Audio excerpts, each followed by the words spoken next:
দর্শক সবাইকে আমন্ত্রণ শুরু করছি আজকের এন্টারটেইনমেন্ট 24 এর আয়োজন। দেশ বিদেশের বিনোদনের নানা খবর সাথে নিয়ে আছি আমি শাহরিন জেবিন। এই যেন রক্ষকই ভক্ষক। একজন শিল্পী যখন নিজের সৃষ্টি প্রচারণায় তুলে দিচ্ছেন ডিস্ট্রিবিউটরের হাতে, তখন তারাই কিনা সেই গান নিজের করে নিচ্ছেন। এতে নিঃস্ব হয়ে কষ্ট নিয়ে ঘুরে ফিরছেন অনেক নবীন প্রবীণ শিল্পী। সঙ্গীত পরিবেশকদের গান চুরি নিয়ে আলী আফতাবের 2 পর্বের প্রতিবেদনের আজ থাকছে প্রথমটি। 18 বছরের তরুণ সাদিকুল মাসদুক গানের প্রতি ভালো লাগা আর ভালোবাসায় খুলতে চেয়েছিলেন অনলাইন মিউজিক ডিস্ট্রিবিউটর প্রতিষ্ঠান, কিন্তু আরেক অনলাইন অডিও ডিস্ট্রিবিউটর প্রতিষ্ঠান এএনএস এর চক্করে পড়ে শুরুতেই খেলেন ধাক্কা। প্রথমে সংঘবদ্ধ এই চক্রটি অধিক মুনাফার লোভ দেখিয়ে শিল্পীদের কাছ থেকে হাতিয়ে নেন গান, পরে নানা গোপন নথির ফাঁদে ফেলে করেন জিম্মি, যার চরম ভুক্তভোগী এই তরুণ। প্রথমে হচ্ছে 3 মাস পর থেকে সাধারণত ডিস্ট্রিবিউশনে রেভিনিউ দেওয়া শুরু হয় আর কি, ডিস্ট্রিবিউটর পাঠানো শুরু করে। সো প্রথমে যে বিষয়টা ফেস করছি যে যখন তারা উইথড্র দিত আমাদেরকে, সো ব্যাংক এক্সচেঞ্জ রেট অনুযায়ী তারা আমাদেরকে রেভিনিউ দিত না। হ্যাঁ, সো এর পরবর্তী সময়ে ওদের সাথে একটা কপিরাইট নিয়ে সমস্যা হয়। মানে প্রথম অবস্থাতে আমাদের একজন আর্টিস্টের একটা ইনস্ট্রুমেন্টালের সাথে বা ইন্ডিয়ান একটা কোম্পানির গানের কিছুটা মিল থাকার কারণে কনফ্লিক্ট হয়। হ্যাঁ, সো কনফ্লিক্ট থাকার কারণে সেখান থেকে কপিরাইট স্ট্রাইক আসে। সো এটা আমরা আসলে কমিউনিকেট করে ফিক্স করি। সো স্ট্রাইকটা আসছিল হচ্ছে নভেম্বরের 22 তারিখে, কিন্তু ফেব্রুয়ারির দিকে এসে তাদের সাথে তাদের সার্ভিস রেপুটেশন খুবই খারাপ হয়ে যায়। সাপোর্টিং টাইম হচ্ছে মানে 3-4 দিন লেগে যেত, এরপরেও সাপোর্ট প্রপারলি দিতে পারতেছিল না। এছাড়া তারা নতুন টার্মস চালু করে যে মানে কোনো গান টেকডাউন করতে হলে $25 করে ফিস দিতে হবে, যেটা আমার দেখা অবধি এখনও কোনো কোম্পানিতে আসলে এরকম হাই লেভেল ফিস নেয় না বা টেকডাউনে কোনো প্রকার ফি নেয় না। হ্যাঁ, সো এর পরবর্তীতে হচ্ছে ফেব্রুয়ারির দিকে তারা হচ্ছে আমি মেইল পাই যে তারা আমার রয়্যালিটি থেকে $25 কাটছে কপিরাইটের জন্য। সো দেন আমি তাদের সাথে কমিউনিকেট করি যে ভাই এটা কেন কাটা হলো। সো বলে যে আমাদের নতুন টার্মস অনুযায়ী কপিরাইট আসলে এটা রিজলভ করতে না পারলে $25 কাটা হবে। হ্যাঁ, দ্যাটস গুড, কিন্তু তার সাথে আমার এর আগে যে স্ট্রাইক আসলে এটা কাটা হবে বা কী করা হবে বা ফি কাটা হবে এরকম কোনো প্রকার কনভারসেশন হয় নাই বা তার সাথে কোনো প্রকার এগ্রিমেন্ট করি নাই।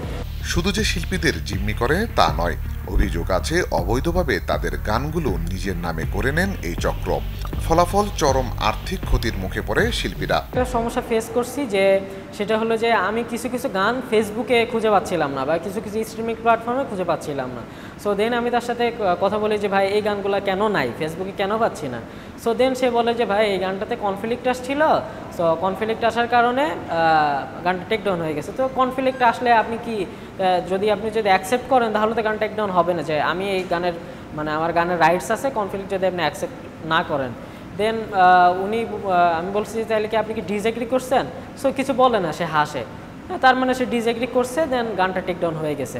সো এর কিছুদিন পরে আমি তার কিছু প্রোফাইল খেয়াল করি যে সে তার পার্সোনাল প্রোফাইলে গানগুলো ডিস্ট্রিবিউট করছে তার নাম দিয়ে।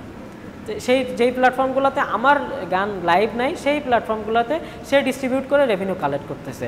সো মূলত এইগুলো তারা যখন মানে কখন করে, এইগুলো করে যখন একটা গান থেকে হাই লেভেল রেভিনিউ আসা শুরু হয়, তখনই তারা এই সমস্ত মানে ম্যানিপুলেশনগুলো করে। হ্যাঁ, সো মূলত তারা হচ্ছে অন্য একটা ডিস্ট্রিবিউটারে এই গানটা উঠায়, ডিস্ট্রিবিউট করে দেন তারা কনফ্লিক্ট পাঠায়। কারেন্ট যে ডিস্ট্রিবিউটার আছে, অর্থাৎ আমি বিলিভ ইউজ করতেছিলাম, বিলিভে তারা কনফ্লিক্ট পাঠায়। দেন তারা কনফ্লিক্টটা ডিসএগ্রি করে দেয়, মেটা থেকে পাঠায়। দেন মেটা থেকে টেকডাউন হয়ে গেলে তারা নতুনভাবে এটা ডিস্ট্রিবিউট করে দেয় আর কি। হ্যাঁ, সাদিকুল মাসদুকের অভিযোগের ভিত্তিতে চ্যানেল 24 এর সাথে মৌখিকভাবে কথা বললেও ক্যামেরায় কথা বলতে রাজি হননি এএনএস মিউজিকের সিও আতিকুর রহমান হিমেল। সব মিলে আমার তো হচ্ছে মিনিমাম $15 লক্ষ লস। এছাড়া 2 মাস ধরে হচ্ছে আমার গানগুলো টোটালি স্টোর থেকে টেকডাউন। তারা কোনো প্রকার আমাদেরকে নোটিশ করা ছাড়া বা হচ্ছে কোনো প্রকার কমিউনিকেট ছাড়াই তারা হুট করে আমাদেরকে ওয়ার্নিং দিয়ে যে আপনার গান এত তারিখের ভিতরে গান সব টেকডাউন হয়ে যাবে, ট্রান্সফার করে ফেলেন। সো 1 সপ্তাহের ভিতরে আসলে এতগুলোটা গান ট্রান্সফার করা কখনোই সম্ভব না। শিল্পীদের গান নিয়ে অনলাইন ডিস্ট্রিবিউটরদের এমন প্রতারণার বিষয়ে কথা বলেন সঙ্গীত শিল্পী, কপিরাইট ও মাল্টিমিডিয়া বিশেষজ্ঞ ফাহিম ফয়সাল। শিল্পী তার কাজ হলো গান গাওয়া। একজন গীতিকার গান লেখেন এবং সুরকার গানের সুর করেন, তাহলে এখানে এবং একজন ডিস্ট্রিবিউটর যদি আমি বলি অথবা লেবেল অথবা পাবলিশার যদি বলি, তারা কমার্শিয়ালি বিষয়টাকে গানটাকে বাজারজাত করে। তো প্রশ্নটা হলো যে তাহলে শিল্পীরা যে গানটি আপনি যেটা জানতে চাইলেন যে সারা ওয়ার্ল্ড ওয়াইড তার গানটি সে প্রচার হবে, প্রমোশন হবে, এই জন্য শিল্পীরা উন্মুখ থাকে। যখন থাকে তখন আমাদের বাংলাদেশের শিল্পীরা ম্যাক্সিমাম ক্ষেত্রে যে ভুলটা করে, যারা নিউ কামার নতুন যারা, তারা কোনো চুক্তি করে না। এবং সে যখন চুক্তি করতে যায় তখন হয়তোবা দেখা যাচ্ছে যার যে অথরিটির সাথে সে চুক্তি করবে, অথরিটি মিনস ডিস্ট্রিবিউটর হতে পারে, পাবলিশার হতে পারে, লেবেল হতে পারে, তারা দেখা যাচ্ছে যে বলে না এই ধরনের চুক্তি হবে না, তারা তাদের মতো একটা চুক্তি করতে চায় এবং তখন শিল্পীরা বাধ্য হয়ে সেই চুক্তিটা করে। তো সেইখানে যা লেখা থাকে তাই সে চুক্তি করে। এখন প্রশ্ন হলো যে চুক্তি এই ধরনের করতে পারে কিনা। একটি কোম্পানি কখনোই অনৈতিক কোনো চুক্তি করা করতে পারে না, এটা করা উচিত না। শিল্পীদের গান প্রতারণার মাধ্যমে কারা পকেটে ভর্তি করছেন লক্ষ লক্ষ টাকা। কাদের প্রতারণার শুরুতে শেষ হচ্ছে সাদেকুল মাসদুদের মতো তরুণ উদ্যোক্তাদের স্বপ্ন, সে কথাই জানাবো আগামী পর্বে। আলী আফতাব, চ্যানেল 24, ঢাকা। সিনেমার পর্দায় সফল না হতে পারলেও ব্যাটাতে দারুণ পারফরমেন্স করেছেন চিত্রনায়ক জয় চৌধুরী। 22 গজের পিচে 4 ছক্কার মারে জয় পেয়েছে তার দল স্বপ্নধরা স্পার্টানস। গতকাল শুরু হয়েছে দেশের বিনোদন জগতের শিল্পী নির্মাতা কুশলীদের নিয়ে আয়োজিত সেলিব্রিটি চ্যাম্পিয়ন্স ট্রফি, যেখানে উদ্বোধনী ম্যাচে টস জিতে ব্যাট করার সিদ্ধান্ত নেয় প্রবীর রয় চৌধুরীর দল নাইট রাইডার্স। শুরুটা খুব একটা ভালো না হলেও মিলন ফাহিম, ইরফান সাজ্জাদ ও বাপ্পির দুর্দান্ত ব্যাটিংয়ে 5 উইকেট হারিয়ে তারা সংগ্রহ করে 157 রান। যদিও এত রান করে জয় চৌধুরী, জাহের আলভি ও আদনানদের দুর্দান্ত ব্যাটিংয়ের কাছে পাত্তাই পায়নি নাইট রাইডার্সের বোলাররা। মাত্র 16 ওভার 4 বলেই তারা 7 উইকেটে তুলে নেন জয়, যেখানে 39 বল খেলে 3-6 আর 7-4-এর দুর্দান্ত এক ইনিংস উপহার দেন চিত্রনায়ক জয় চৌধুরী। তবে ম্যাচের সবচেয়ে আকর্ষণীয় দিক ছিল নারীদের 2 ওভারের খেলা। ব্যাট হাতে অসাধারণ খেলে প্লেয়ার অফ দ্য ম্যাচ ও সর্বোচ্চ রান সংগ্রহ হয়েছে জয় চৌধুরী। একই সাথে ওমেন অফ দ্য ম্যাচ হয়েছেন AR মনিকা। নারীদের মধ্যে সর্বোচ্চ রান করেছেন সালহা খানম নাদিয়া। আজ খেলার দ্বিতীয় দিনে বসুন্ধরা ক্রিকেট স্টেডিয়ামে জেভিকো কিংসের মুখোমুখি হয়েছে টাইটান্স। ক্ষমতার লোভে কেটে গেছে সম্পর্কের সুর, এমনই এক ক্যাপশনে এসেছে মিস্ট্রি ড্রামা ঘরানার সিরিজ গুলমোহরের অফিসিয়াল পোস্টার। এই একটি বাক্য কিসের ইঙ্গিত দেয়? যদিও নির্মাতা আগেই জানিয়েছেন গুলমোহর একটি পারিবারিক গল্প, তাহলে কি পরিবারকে ঘিরেই সেই মিস্ট্রি আর ড্রামা? নির্মাতা শাওকের পরিচালনায় তৃতীয় এই সিরিজটি 15 মে মুক্তি পাবে OTT প্ল্যাটফর্ম চরকিতে।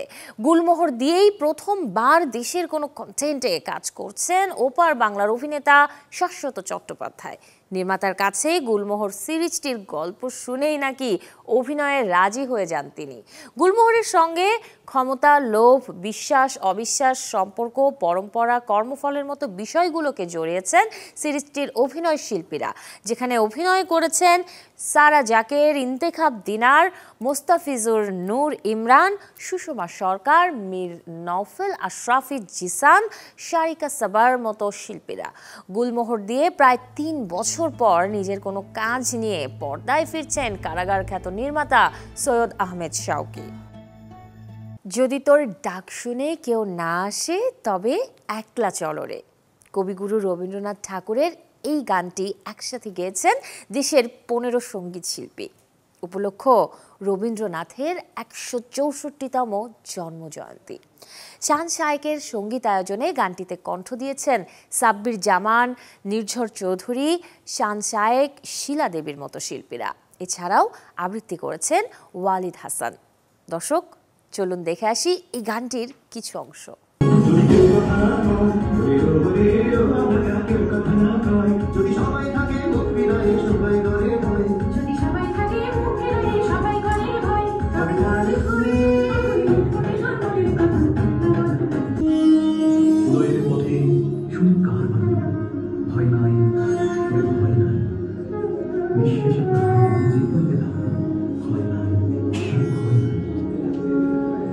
যদি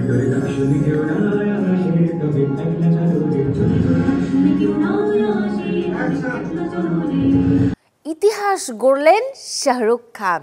প্রথম কোনো ভারতীয় পুরুষ অভিনেতা হিসেবে মেট গালার রেড কার্পেট মাতিয়েছেন তিনি, যেখানে তার পদচারণা ছিল রাজার বেশেই। কালো রঙের ডিজাইনার স্যুট, ঘড়ি, আংটি আর গলা ভর্তি চেইনের সাথে কালো সানগ্লাস আর হাতের লাঠিতে মেট গালায় শাহরুখ খান নজর কেড়েছেন সবার। ভারতীয় বাঙালি পোশাক ডিজাইনার সব্যসাচীর ডিজাইনে মেট গালায় অভিষেক করেন শাহরুখ।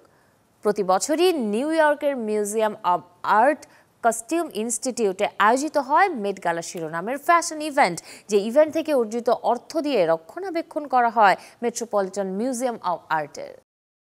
বলিউডের আপকামিং অ্যাকশন থ্রিলার গল্পের সিনেমা রোমিও S3, যে ছবির দৃশ্যপটে জুটি বেঁধেছেন ঠাকুর অনুপ সিং ও পলক তিওয়ারি। সদ্যই প্রকাশ পেয়েছে এই সিনেমার ট্রেলার। সিনেমার গল্পে উঠে আসবে গোয়ার অপরাধ জগতের নানা ঘটনা। ছবির গল্পে ঠাকুর অনুপ সিং অভিনয় করেছেন একজন পুলিশ অফিসারের চরিত্রে, আর পলক তিওয়ারি আছেন অনুসন্ধানী সাংবাদিকের ভূমিকায়। 2 মিনিট 34 সেকেন্ডের ট্রেলারের শুরুর দৃশ্যেই দর্শকদের বোঝানো হয়েছে full packed action cinema Romeo S3। Pen স্টুডিওর ব্যানারে এই সিনেমাটি পরিচালনা করেছেন গুড্ডু ধানোয়া। অপেক্ষার পালা শেষ, আসছে স্কুইড গেম সিজন 3। মঙ্গলবার ট্রিজার প্রকাশে এই তথ্য দর্শকদের জানিয়েছেন নেটফ্লিক্স। বিশ্বজুড়ে সাড়া জাগানো কোরিয়ান সিরিজ স্কুইড গেম, যা প্রথম সিজন থেকেই দর্শকদের মনে অন্য রকম জায়গা করে নিয়েছে। সিজন 2 থেকেই শুরু হবে নতুন সিজনের গল্প, যেখানে দেখা যাবে কিভাবে জি হোন চরিত্রে অভিনয় করা কোরিয়ান তারকা লি চং চে ভয়ঙ্কর মৃত্যুর খেলা থেকে রক্ষা করছে প্রতিযোগীদের। এবারের পর্বে বেশ কিছু গুরুত্বপূর্ণ চরিত্রে যুক্ত হয়েছেন নতুন তারকারা। এবারে জানাবো হলিউডের নতুন মুভির আপডেট। 9 মে মুক্তির অপেক্ষায় আছে American action thriller movie Shadow force.